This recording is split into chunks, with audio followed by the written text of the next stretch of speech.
அடுத்ததாக நாம் பேச அழைக்கிறோம்.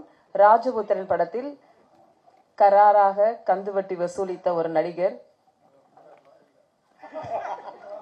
வசூலிச்சிங்க தானே? அழைக்கிறோம் மன்சூர் அலிகான் அவர்களை. படத்திலேயே அதுதான் வச்சிருக்கோம். இல்ல எல்லாத்தையும் எப்படி கூப்பிட்டீங்க?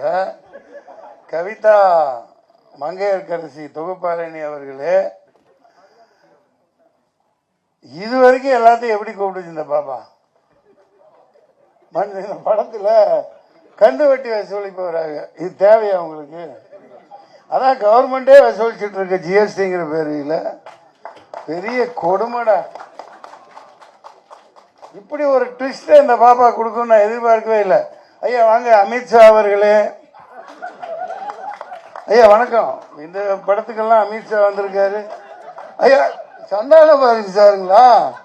அது போஸ்டர்ல எல்லாம் எல்லா இடத்துலயும் அமித்ஷா அமித்ஷான்னு போட்டு வில்லாதி வில்லனை போட்டாங்களா? இவர்கள் வில்லத்தனம்லாம் ஒன்றும் இல்லாமல் ஆயிடுச்சு. அப்படி நாட்டை ஆண்டுட்டு இருக்காங்க.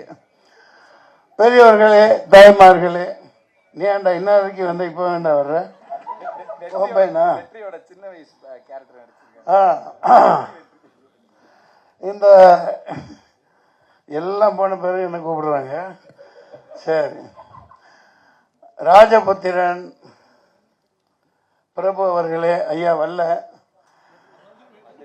வந்துட்டு போயிட்டாங்களா? ஆஹா, உடம்பா அதெல்லாம் சும்மா அவருக்காவது உடம்பு சரியில்லாம இருக்கிறாரு. நான் இருந்தா விட்டுருக்க மாட்டேன். ஏன் விட்டீங்க? உங்களுக்கு ஒரு விஷயம் தெரியுமா? இந்த கூட்டத்தில் யாருக்காவது தெரியுமா?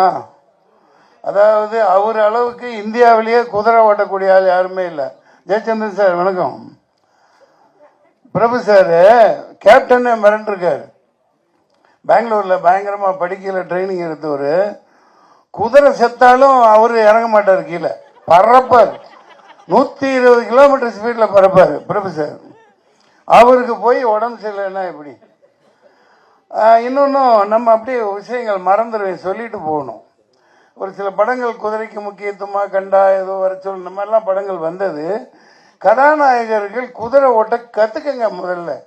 ஏன்னா அந்த கன்ராஜ், இப்ப டைமண்ட் பாபு சார் கன்ராஜ் தானே, ஆவணி 40 குதிரைக்கு மேல வச்சிருக்காங்க. எங்கிட்ட தென்னவன், அவங்க எல்லாம் பாவம் குதிரைக்கு கொல்லி எப்படி போடுவாங்க.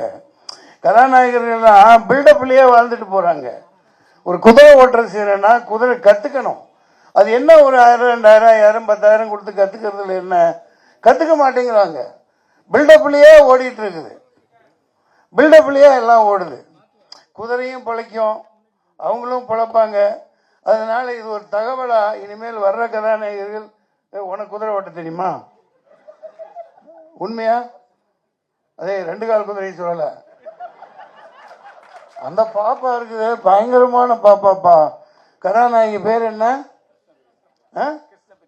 கிருஷ்ணபிரியா. அப்பா, அந்த கால ரேவதி மாதிரி இருக்காங்க, நல்லா வருவாங்க. பாருங்க, ஆபரேஷன் சிந்தூர். கொடுமை. எங்க இருந்து வந்தான்னு தெரியல, எங்க போனான்னு தெரியல, பிடிக்கிறதாவும் இல்லை. 1/2 மணி நேரத்தில் தமிழ்நாடு போலீஸை விட்டுருந்தா. ஏன்னா அதுக்கப்புறம் 8வது நாள் அங்கே இருக்கேன், முன்னாடியே நிகழ்ச்சிப்படி. சார் ரொம்ப கொடுமைங்க. அங்கே உள்ள சாதாரண இந்த இப்போ குதிரையை பற்றி பேசினேன்ல, பாவம் அந்த குதிரைக்கு கொள்ளு போட கூட காசு இல்லை. இந்த டூரிஸ்ட்டை நம்பி தான் என்டையர் காஷ்மீரே இருக்குது. அங்கே உள்ளே இருந்து யாரும் வரல. அந்த ஆட்டோக்காரங்களாம் சத்தியம் பண்ணுற, ஐயா ஜனாப் சப் அந்தருக்கு அந்த சப் ஓ கேம்ப் வாழை நிற்கியா எல்லாம் அவங்க தான். ராணுவத்தை மாரி ஒன்றும் ஒரு காக்கா கூட உள்ளே வர முடியாதுன்னு இப்படியே புல்வாமா இந்த ஆட்சியை தக்க வைக்கிறதுக்காக ரொம்ப குடும்பத்தனம் பண்ணுறாங்க. இதை சொல்ல வேண்டியதாயிடுச்சு. அதாவது ஆள்றவங்களே வில்லனாக இருக்காங்க. நாங்கள் இங்கே யாரும் சந்தான பாரதியெல்லாம் பெரிய வில்லனே கிடையாது. நான்லாம் ஒரு வில்லனே கிடையாது, வில்லனே கிடையாது. நம்ம அவர் இருக்காரு ஒன் ஷாட் ஹீரோ, நம்ம பேர் என்ன? சீனிவாசன். என்ன சீனிவாசன் ஐயா பேர்? டிஆர் சீனிவாசன். டிஎஸ்ஆரா? ஒரு எஸ் விட்டு போச்சா?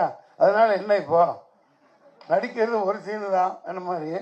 பரவாயில்ல, அடுத்து 10 சீன் கொடுங்கப்பா. எல்லாத்தையும் மகிழ்ச்சியா இருக்கணும், ஜாலியா இருக்கணும். ஆனா இந்த நாட்டை ஆள்றவன் விடமாட்டேங்கிறான். நாட்டை ஆள்ற எல்லா எரும மாடுங்களும் இங்கேயும் சரி அங்கேயும் சரி மக்களை மகிழ்ச்சியாவே வச்சுக்க மாட்டேங்கிறான். மகிழ்ச்சியை வச்சுக்கிறேன் அப்படின்ட்டு டாஸ்மாக திறந்து விட்டு ஃபுல்லாக அடிச்சுட்டு போதையில் கிடக்க வைக்கிறான். செய்திகளை உடனுக்குடனும் துல்லியமாகவும் தெரிந்து கொள்ள சப்ஸ்கிரைப் பண்ணுங்க.